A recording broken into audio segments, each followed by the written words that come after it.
when you said Holman Rock, I was thinking about the real one that's out south, where they got that place inside the rock. Got it. You got it. Now we'll be hearing that. We'll be hearing the air conditioners. So we can turn that off. I'll try to cook. You need to do something with this. Yeah, just this noise.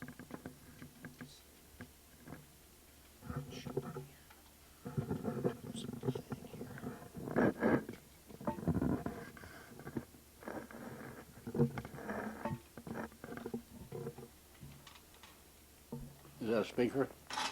It's a microphone. Picks up your voice. A light or a speaker? Hmm? What is it? Microphone. Huh? Microphone. Oh, that's what I thought. Yeah, speaker. Very directional. Yeah.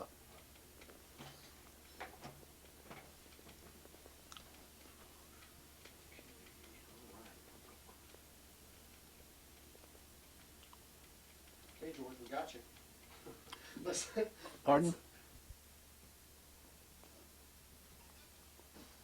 Now, Miki, here's what I want you to do. Come on. Okay. And every now and then I'll tell you, just turn it off. Just try not to touch the camera while we're and just hang out there. I was thinking what I could get her to stand. It's on recording. That's right. It's going there. So George, I guess you can tell us about how you first got out here and then how you first got in contact with the movies and any kind of stories you want to tell us about meeting your wife. You want to stand on the book of knowledge? No, I'm doing fine. Are you doing all right? She's fine.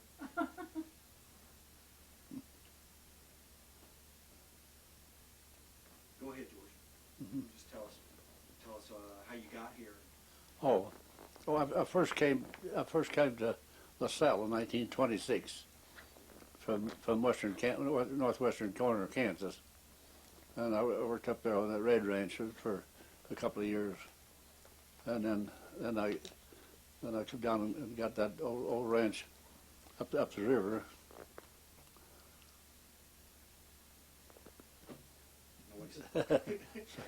And then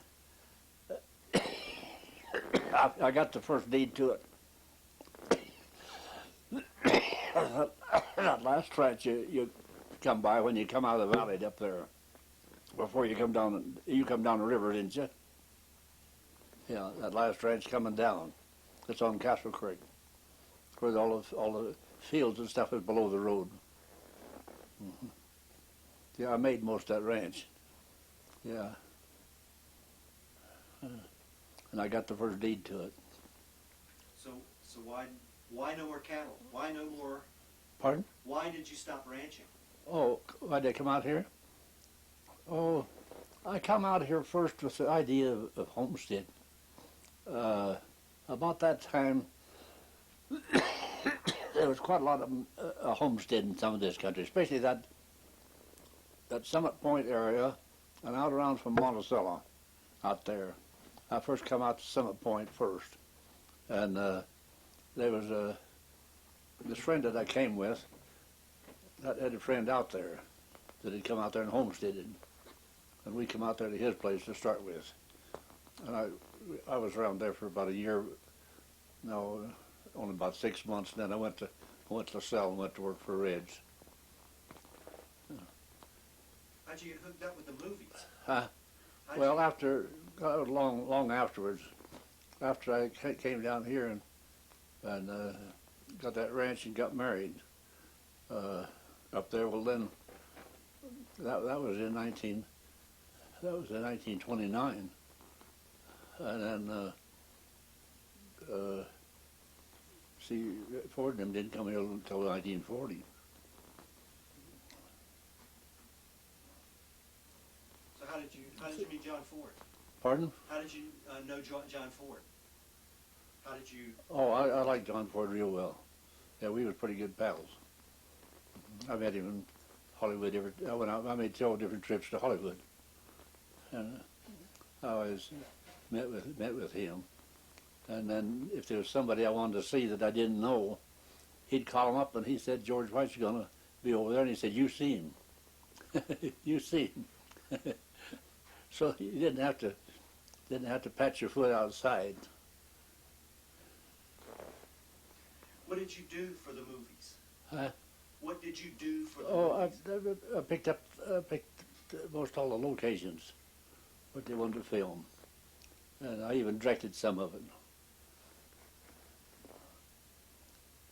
Especially, I directed pretty much all the river stuff, because they didn't know nothing about that river.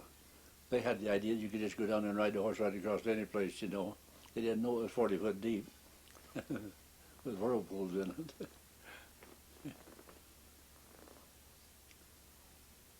So, any stories about specific movies that you did? That interesting stories about movies that you've worked on? Well, nothing much outstanding. There's a lot of little things that happen different times and so forth. Like one day John Wayne and I went up through Onion Creek. Ford told me, he says, "You take Duke and the cavalry." Had about 15 guys horseback. Old Major Kiefer, an old-time Army guy, was the leading them. He was an old cavalryman. And we went up there, and of course it was quite a little ways. It took quite a while for those guys. We had 2 or 3 guys with us in the camera and everything on my pickup, and it took quite a little while before those guys got their horseback. And then we went up there, and then Duke, he got carried away. He took them out there and had it leading the cavalry around, you know, and hollering, you know, and so forth. And spent a lot of time that wasn't even filmed. I mean, Ford threw the film away. I mean, we put it that way. And then we finally got back down in the canyon, and they didn't take but a little of it because it was night for day. It's kind of dark down that narrow canyon. Hell, those rims were 1,000 feet high, and it isn't very wide down in there. And it's pretty dark down in there, you know. Pretty looks like night in the daytime. And that narrow canyon isn't, a lot of places isn't any wider than this room. And there's a little stream of water coming down there.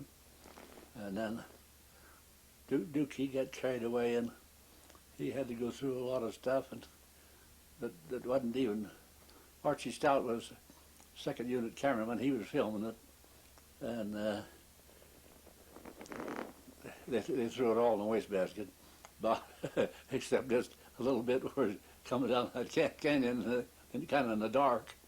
But he sent old Wingate Smith, his brother-in-law, up there to get us, and Duke didn't pay no attention. And he was having too much fun leading that cavalry. And then finally they sent somebody else. We didn't get down there, and we had these about 15 cavalry guys and so forth, besides camera crew, and we didn't get down there to where the lunch deal had been till, God, about 2 o'clock. Oh, that old man was mad. And Duke and I, we sat down under, they had a little tarp up over a thing there, a table and some chairs where they could eat. He was up there to film something then, and around that big building they had there, that church they called it. And he looked down and saw us, and he had him come down and jerk that tarp off.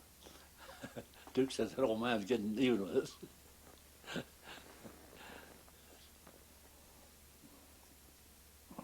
But I liked old John Ford.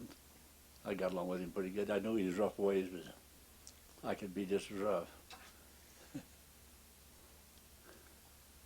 You don't need in here, Bottom. Fine. She doesn't scratch the door. She thinks it might be a pet that she's missing. She thought she might get petted a little bit. Hot in here, isn't it? It's hot, but it's going to get hotter Yeah. without this. Is that porch door open? No. It's usually cooler if it's open. Okay. I didn't know whether it was open or not. Yeah, that helps to have that open. It's hot out even though it's sad, but that a little breeze comes in there, and that's what helps. So how's the audio level? Looking good? Okay. So you directed river scenes? Pardon? You directed river scenes? You directed the river, the stuff that was done on the river for John Ford? Oh yeah, with horses and so forth. Yes, no boats or nothing, but I mean with horses crossing the river and this and that. And cattle? Mhm. And cattle? Yeah. The last picture he made here, I crossed a bunch of cows for him. I had some of mine I was going to put across the river anyway, and I put about 75 head of cows across there, and he filmed that. What movies were these? Pardon? What's the titles of the movies?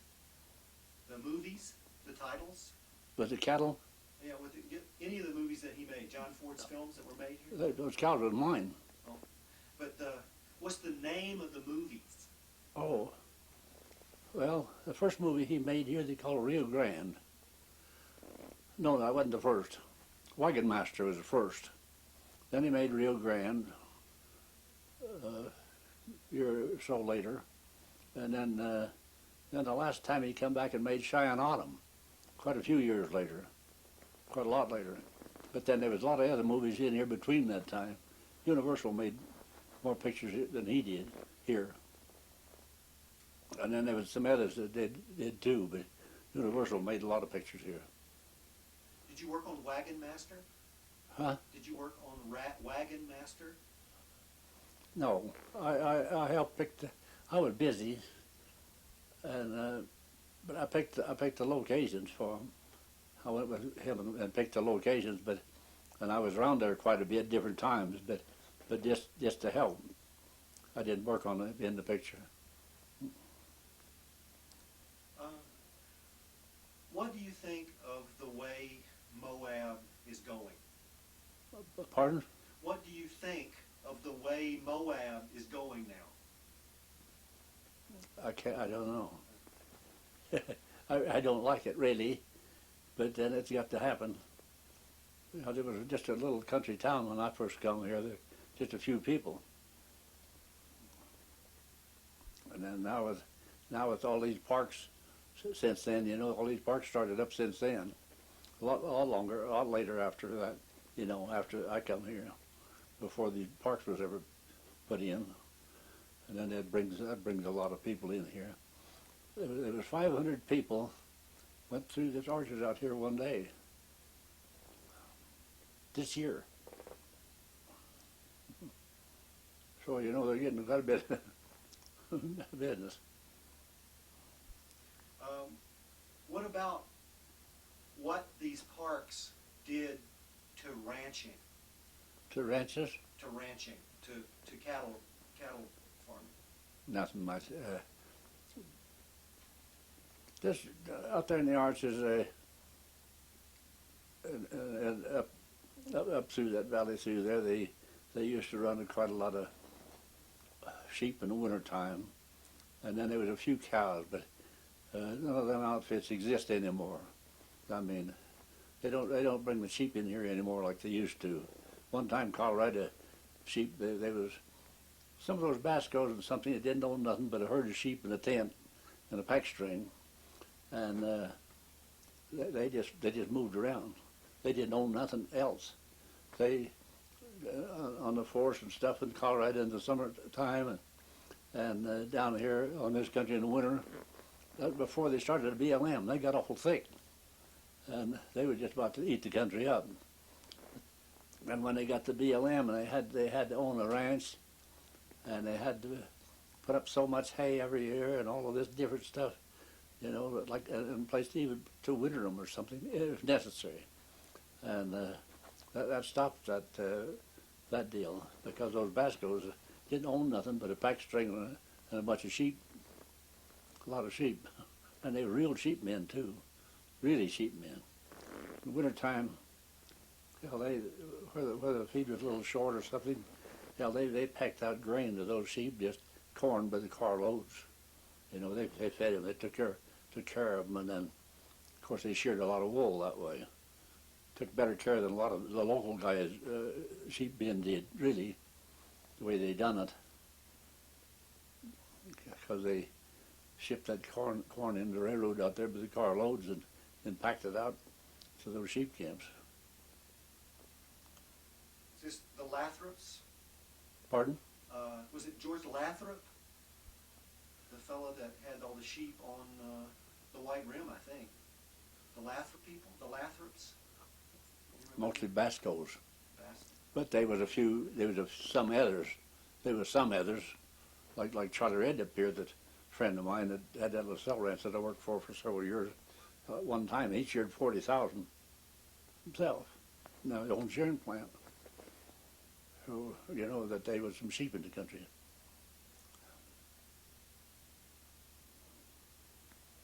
I worked with the cows. I didn't never work with the sheep. But on the ranch up there, after I had that ranch that you come by, first I had a little bunch of sheep there, mostly just to eat.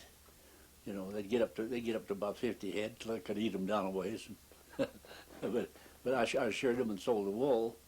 But I ate the mutton because I like good mutton, and that ranch mutton is hard to beat.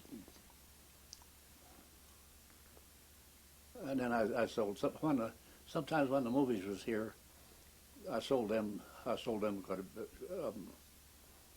To use them in there, and then see they had they bring these Navajos up here. They might have 40 of them, for instance, men, women, and kids. And first they had their tents and they just set up out there where they was close to where they was filming or something. And then they'd buy those sheep from me.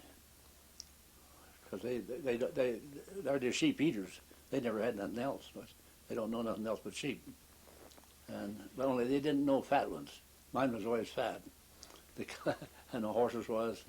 They had a name for me. I couldn't pronounce it. Save my neck. But I asked one of them what it meant. And said a man with fat stock. That was what it meant in English. It's great. But I had a lot of fun with it in there besides the work. And then they filmed on the ranch several times.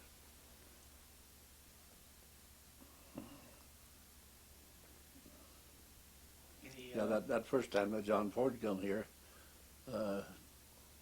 not the first time, but the first time when they made Wagon Master, they didn't set up anything out here much except up there after you come down the river and come into the valley first, that one place where there's cottonwood trees.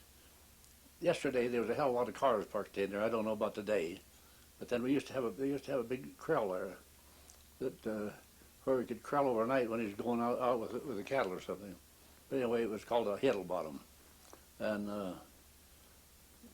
that right there was the first time they got done any filming. They filmed down by the river there, but right there there wasn't no crossing. They just went down to the river. But it was too deep.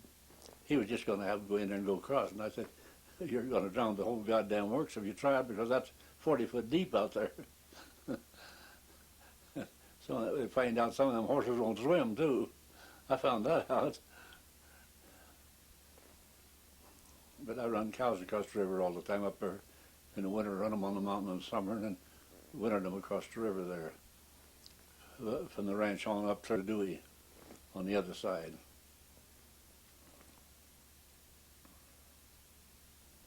They done real good in there.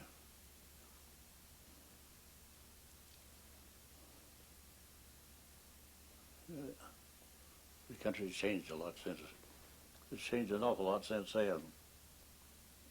The way it used to be and the way they used to do. When I first went to the ranch up there, hell, they wasn't hardly ever a car ever could get up that road. It was just a little trail, and a damn rough one too, I'll tell you.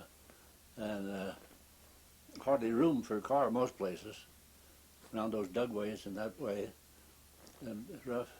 And then I rebuilt that whole thing. It's just like I left it now. It's just the way I left it. I got the first oil, built it, and I got the first oil put on it. I put the first oil on it, and widened it all out. It hadn't been changed any since. I straightened out a lot of kinks through it, or you could. And then some of those high dugways, they blasted them down quite a bit to where they used to be up a lot higher. Shot them down, and then of course shot back too and widened them out where you get through there. Some of those places wasn't wide enough to get a load of hay through it hardly, you know.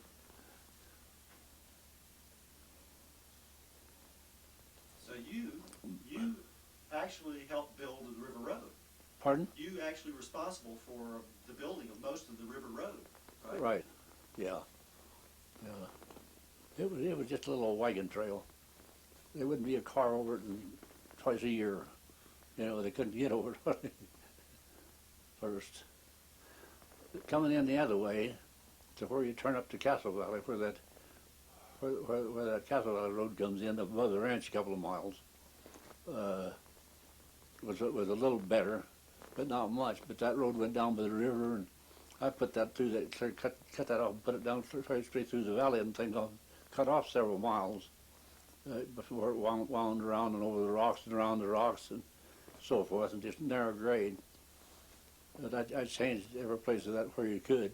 And the rest of it, I changed it, but shooting it down or widening it out. And all the years I worked that I had it, 40 years.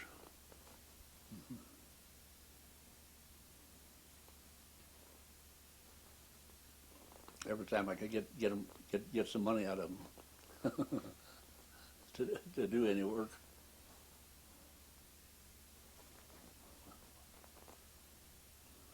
But that ranch didn't look like much when I went there either.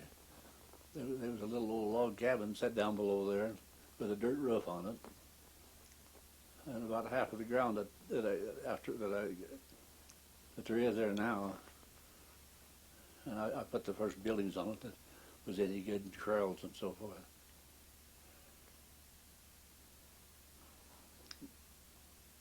But then I lived there for 40 years too. So, are you Mormon? Pardon? Are you Mormon? No, I come from northwestern Kansas. I've never seen a Mormon until I come here. But I like them. When I was up there at LaSalle, the old bishop was a good friend of mine, and I knew two different bishops up there that were real good friends of mine, and then all the Mormon people around there was all good people of mine. I used to go to church once in a while on Sunday with some of my friends, because if I didn't, there wouldn't be nobody to talk to. They'll go to church. They had a church right down below there, a couple of miles from where the store is. That's gone now.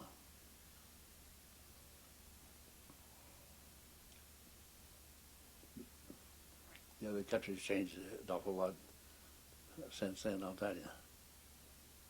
I never thought I'd ever see the roads like they are, and as many people as there is.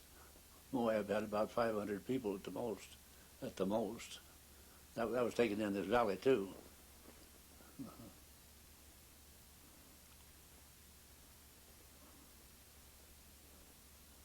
But it was all good people.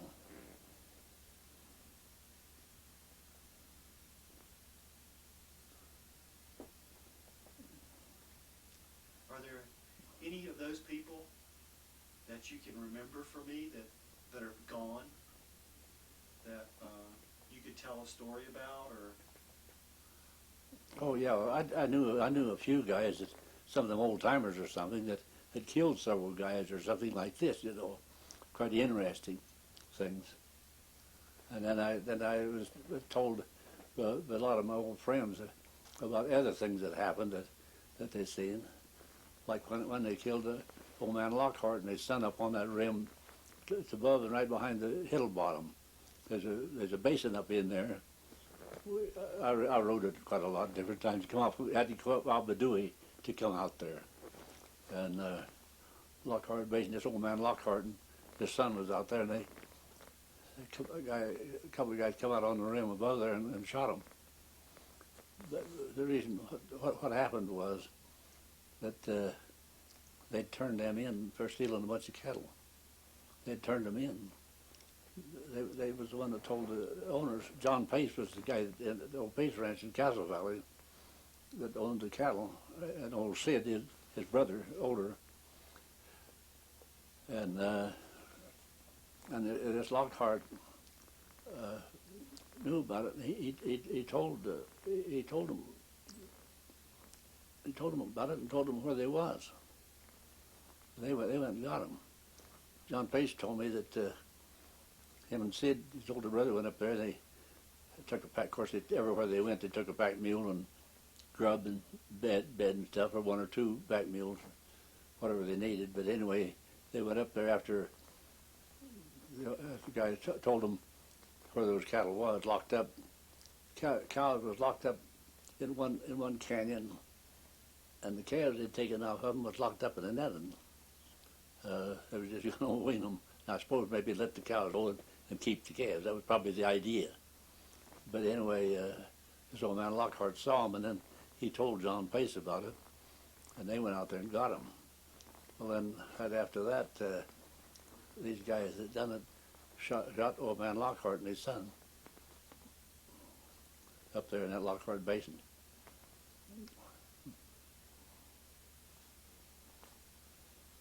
Any justice? Huh? Any justice? Yeah. Well, then they left the country. Those two guys that did that. And one of them was Blevins and the other was Webb.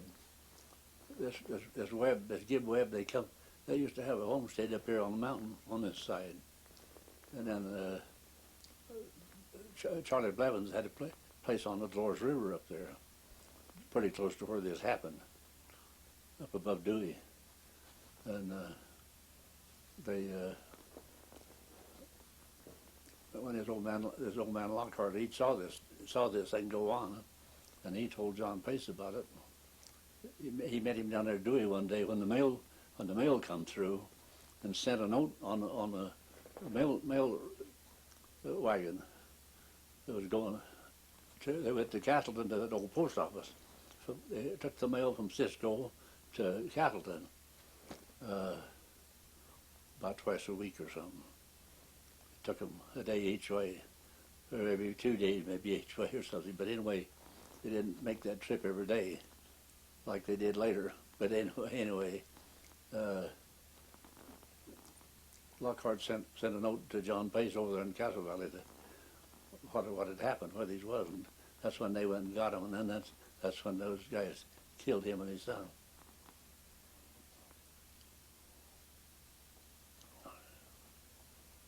But that was back in 1901.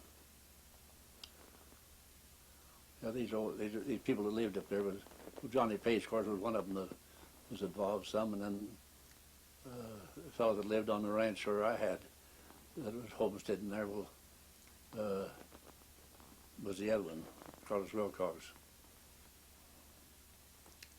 He was raised in Moab.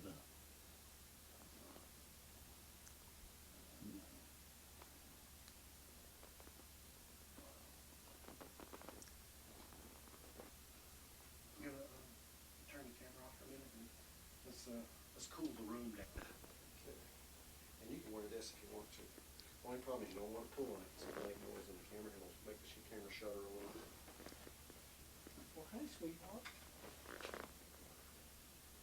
Ooh. George, can you see these? Can you see these? Yeah, yeah. Could you tell me about this one?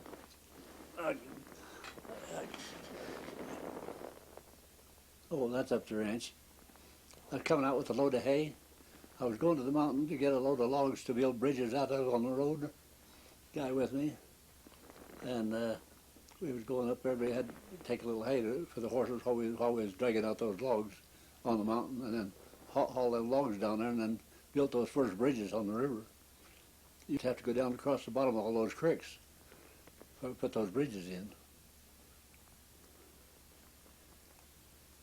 And this one? That was there at the ranch in 1929. A friend of mine, the guy on the end, Shorty Wardman, friend of mine, and then the other people from LaSalle, they come down there to see me one Sunday. And Sweet Lewis, he was a friend of mine. He'd come out here from back there too, both of them. Oh, that's out in the corral. I'm on a horse, and then old Patty Stewart, the guy that's working for me there's holding the calf down. I've just roped it, and we're getting ready to brand out in the corral there at the ranch. That was me on a little horse up there to a movie set. She went. I sold her and another one to one of the movie guys afterwards. But that was when they made Common Sheriffs. Smoke signal. Common Sheriffs, wasn't it? Smoke signal. Huh? Smoke signal. No, they didn't go up there and smoke signal. Common sheriff's. No, when they had that set up that draw. Oh, that's common sheriff's. Yeah. Common Sheriffs. That. That was some friends of mine from Hollywood. They come out here. Used to come out here to hunt deer hunting. Stay at the ranch with me. Well, isn't that the one of you and I and Ted? Yeah. Yeah. Then that one there with that old cabin, yeah, that's up next to the mountain. I went up there it was in the wintertime, I went up there to cut some logs that I was going to build with in the wintertime. And I stayed there in that old cabin with the pack rats. And this is Mary? Mm-hmm. This is you? That's Esther and me and a friend of ours from Hollywood. He calls me Esther. So don't let it throw you out. My name is Mary Esther. Huh? I told him my name was Mary Esther. Yeah. Mary Esther, that's right.